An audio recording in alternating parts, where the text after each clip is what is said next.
World's Weirdest Restaurants takes you to New York City to nibble and nosh at one very schmaltzy restaurant. You don't have to be Jewish to enjoy it. Schmaltz. That's rendered chicken fat.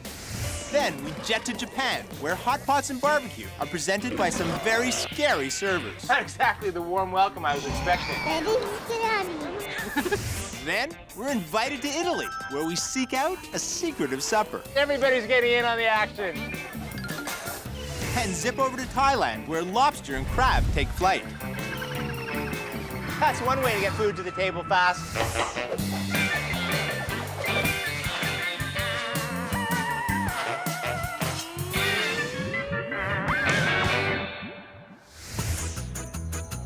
For people of the Jewish faith, a bar mitzvah only comes around once in a lifetime. But here at Sammy's Romanian Steakhouse in New York City, every night is non-stop bar mitzvah madness. Mazel tov!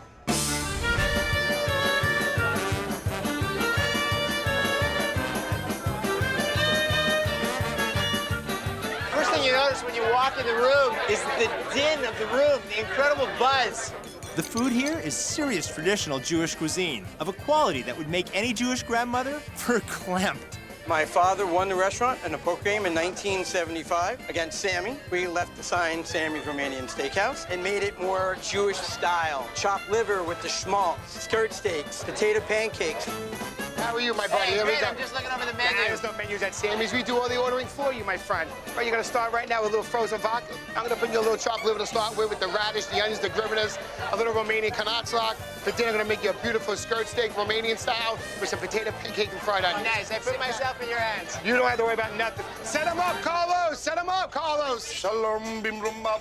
Every night's like a Jewish bar mitzvah here. We have live music, live entertainment, and they dance around and do the horror. What a terrible name for a Jewish dance. It's a horror, baby.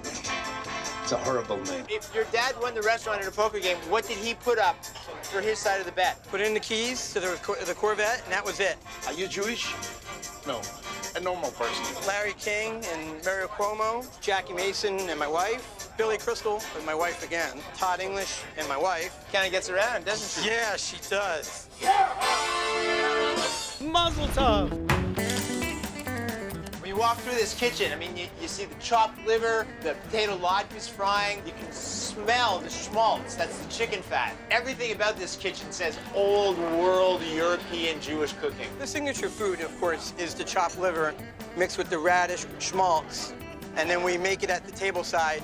We call it our Jewish Caesar salad. That's gribinas. This is what makes Sammy's rich, right here. What is this? Gribinas. That's chicken fat. That's chicken. Where's the chicken fat? That's chicken skin. This is the best. So you're on a secret mission to kill all the Jews. You're That's feeding right. them twice fried potato latkes and chicken gribinas. fat. We've had the greatest chopped liver I have ever tasted. Mom, please forgive me. It's so smooth, and you get those big chunks of the fried chicken skin. That's pretty incredible. Here we go. I want you to try this next. Stuffed cabbage. Just like Grandma used to make. Cabbage stuffed with chopped meat and rice. It's the best you're ever gonna ever have. That's stuffed to the gills. The meat is so sweet. It's incredibly juicy. That is so nice. This is great. The Jews and the Gentiles coming together for a round of Only at Sammy's. Everybody comes here for parties. Some of the things that happen at Sammy's are like there's a homosexual coming out party. We don't know these people. Wish the gentleman happy 80th birthday. A bar mitzvah for a dog party.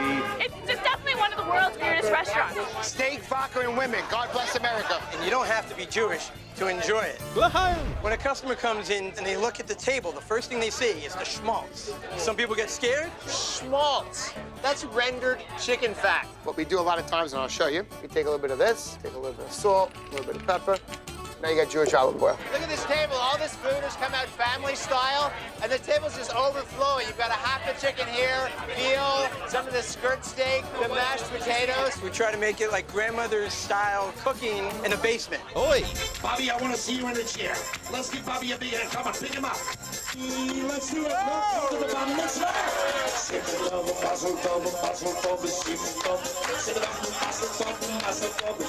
You know, 30 minutes ago, everyone in this room was a stranger, and now, it's just like a giant bar mitzvah party. We need to make it Jewish here. I'm gonna bring out the moil. Oil? Mazel tov! All right, my brother, here we go. We're going to the next round. Our famous Romanian skirt steak. And I'm gonna guess this is probably the small size. That's a small Romanian just for you, my friend. Look at this. This is roasted garlic slathered all over the top of it. It's fabulous. Unbelievable. All right, my brother, here we go. We're gonna go some more. Some fried onions. Fork full of fried onions. Nice. Am I missing anything? There you go. That's the, no, that's the 100% way to eat it. Damn! That is Am I right? good! These are the potato pancakes. He's taking them out of the pan where he's fried them, and he's putting them into the deep fryer where he's gonna fry them again. That's how you get flavor. Potato latkes and applesauce. That's incredible. You know, if you stop to think about it for a second, the food here is old world, the entertainment is old school, and the place, it's just old. It's like a time capsule. It's definitely crazy and fun. This is the most Jewish thing I've ever done, including my bar mitzvah. Sammy's is such an infectious place. How do you find anybody not to have a great time? There's only one thing that would make this entire evening better. What is that? If I really was 13 again. Oi! Dining at a new restaurant can sometimes be a frightening experience, but here at the Namahage Pub in Tokyo, the more frightened the customer gets, the more fun they seem to have. Namahage.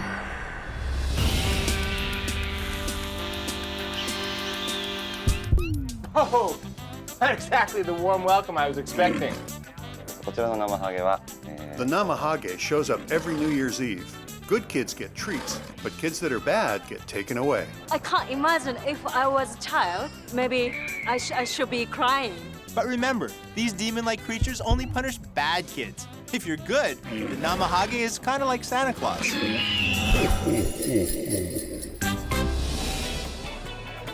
Despite the scary characters roaming around this place, I've got a really good feeling about the food here. The menu is more varied than a typical izakaya, which is basically a Japanese pub that offers small dishes. I can't make up my mind, so I'm gonna have a big cross-section of the menu here. I'd like to start with this beef, definitely a hot pot. Fish, and some of these braised skewers. I'm not even gonna ask you if I've ordered too much, because I know I have when in Tokyo. This place is obviously just for the brave, because to enter, you have to insert your hand deep into the mouth of the Namahage. Inside, it's a pretty typical izakaya. You get your Japanese lanterns, your little booths here. But it's not long before you notice that everywhere you look, you see the terrifying face of the Namahage, that face that lives in the nightmares of every Japanese child. Namahage. Hata hata? Look at that, beautiful little grilled fish. You can tell from the color on this that it's been marinated in something that's kind of sweet. The flavor of this fish is very sardine-like. For us coming from Belgium, the food is pretty unusual. Plate of thinly sliced beef tongue, and my own personal barbecue. To be honest with you, I used to be really intimidated by tongue, but I've discovered that it has incredible flavor and texture that is unlike any other part of a cow. Beautiful, thick pieces of pork belly. You know, pork belly done anyway is usually delicious. But grill it on a piece of volcanic rock, man, it is porkalicious.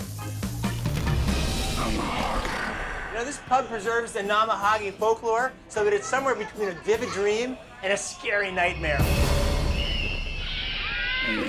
Uh-oh, I think New Year's Eve just came early, so bad little children better look out. See that? One moment it was all fun and games at the table. The next moment, sheer terror.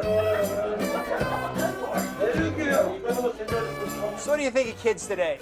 Blah, blah, blah. I think he said they don't quite taste like they used to. Are you okay?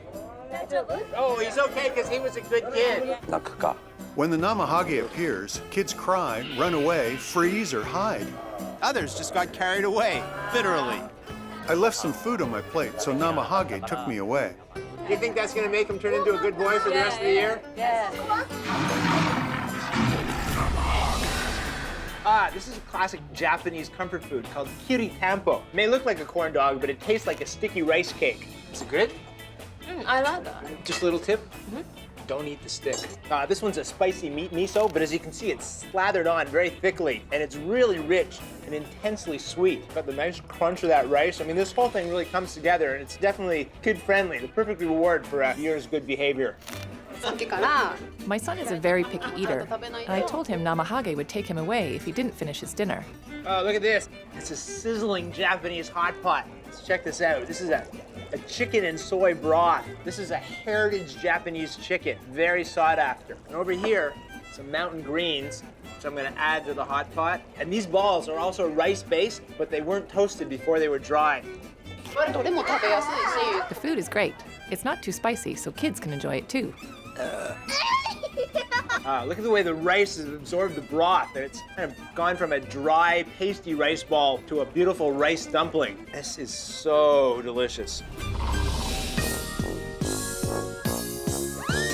Take some traditional Japanese cuisine, add a Namahage boogeyman, and you've got a terrifying evening out, fun for the whole family. I think it was very weird to see Namahage in a restaurant. It can be really fun to come and eat here without knowing anything about this monster. Now he's asking me. I think it's time for a little white lie. I've been 100% good 99% of the time. Does that count? In most cities, eating off the street is considered déclassé. But in Ferrara, Italy, it's a lavish affair. Buon appetito! Street dinner is an unconventional dinner. You know only the date, the place, and no details. Do you guys know anything at this point? No. Street dinner invites 300 guests to a culinary treasure hunt through the streets, parks, and back alleys of historic Ferrara. So this says at 6:45 we get our first text or tweet. Guided only by the clues posted on social media. That way? We're all in the dark, right? Yeah. With a mandatory dress code. White flowers? Check. For all things white. Our best accessory ever, a little white dog. At 9 o'clock, we all descend on the space, kind of like a flash mob, and that's where the dinner starts. Let the games begin.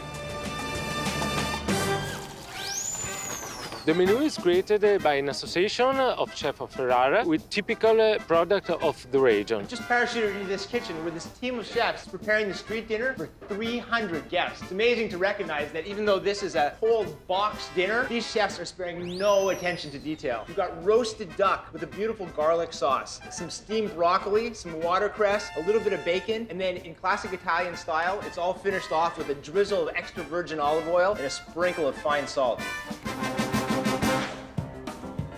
You get it? Yes! The fountain, you will find the aperitif. Which fountain? We need a map. Parco Massari. There we are. Now I totally understand why the organizers asked everyone to wear white. In case we get lost, we know who to follow. So look at this. Everyone's got the same text. They're all heading in the same direction for the same square. Look at this. Everybody's getting in on the action. Reason number 2 that the organizers asked everyone to wear white, everybody looks beautiful in white. You know, if you're going to be sent off in a scavenger hunt, Ferrara is the place you want to be. Look at this. Look at these buildings. This place is majestic. Check out this old castle and the moat. I mean, this place is just dripping with history. It's right there, right? Yeah. I can almost taste the Prosecco. You know, you're getting close to the location when the white outfits start multiplying. Oh my God, it's a true flash mob. If you need yet another excuse to come to Italy, this is definitely it. It's aperitivo. It's kind of like the Italians' version of happy hour, except the food's way better. So you've got quiche, you've got fried pigskin, pizza, sausage, arancini, which is risotto balls, fruit, a quarter of a wheel of Gran Padano. Then we've got salami, mortadella. This could be your entire dinner. Molto bene. How are you restraining yourselves from saving room for the main course? So we're probably overeaten already with such fantastic food. You really can't restrain yourself knowing that you've got another 3 hours of eating. Look at this. People are streaming out of here already. Do you have any idea where we're going to end up for dinner? I don't know. The text came in 20 seconds ago, and everyone is leaving the park en masse. Along the way to the dinner, we actually have to find our own table and chair. You know, usually you go to a restaurant, there's a table waiting for you. But here at the street dinner, you've got to bring the table with you. So at this station, you hand over your tickets, you get your picnic bag, you get your bread, you get your tablecloth.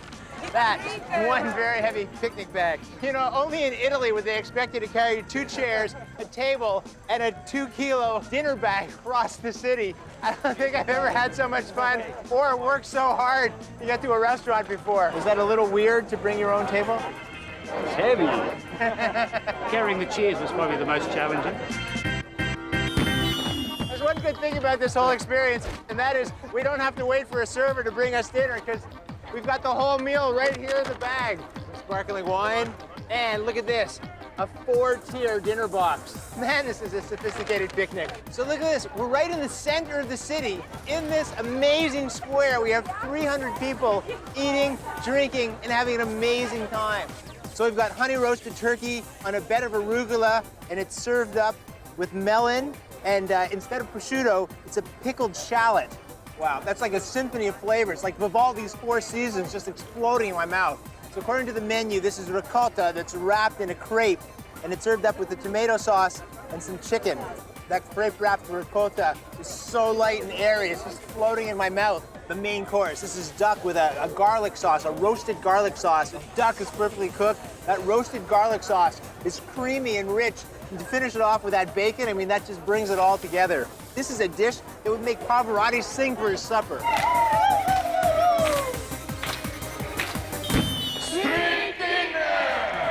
What was your favorite part of the evening? I like very much the food. Stopping finally and sitting down and eating. The opportunity to have this open-air experience is a very special night for me too. Well, the Italians may not have invented al fresco dining, but this evening is proof positive that they perfected it.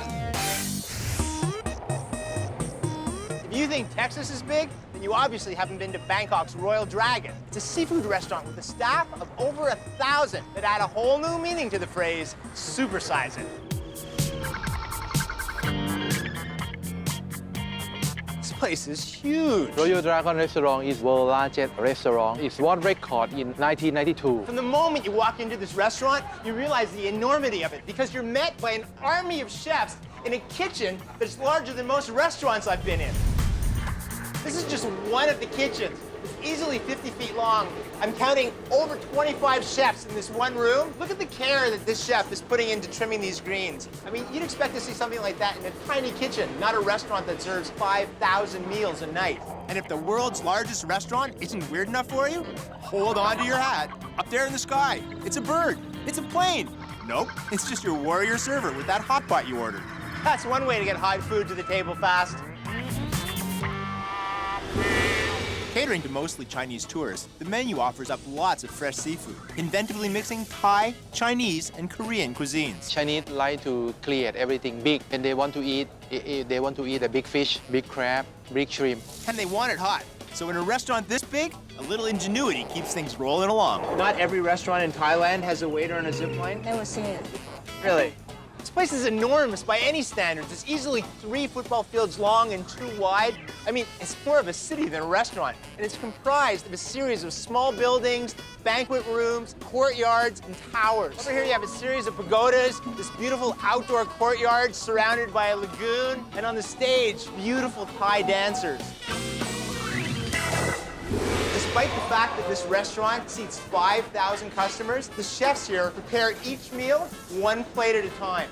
The presentation, this is stunning, really beautiful. Over here I have some stir-fried pork with chilies, and look at this, fresh green peppercorns. And this dish, this is called stir-fried morning glory, also known as water spinach. Look at how brightly colored this morning glory is. I mean, that just screams freshness. You can see large chunks of raw garlic, chilies. This is like taking a bite of spinach, then lighting a firecracker and putting it in your mouth. The combination is just incredible.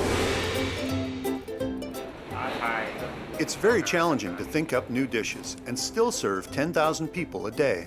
When you go to the big restaurant, the food is not that good because they have to serve many people. But here, the food is very good, fresh, good taste. Thai cashews fried with chilies and salt, and green curry, one of the pillars of Thai cuisine. Man, I love cashews, but add some fresh chilies and salt, and you're gonna have to wrestle this plate away from me. The nice thing about this menu is it has something for people from any country.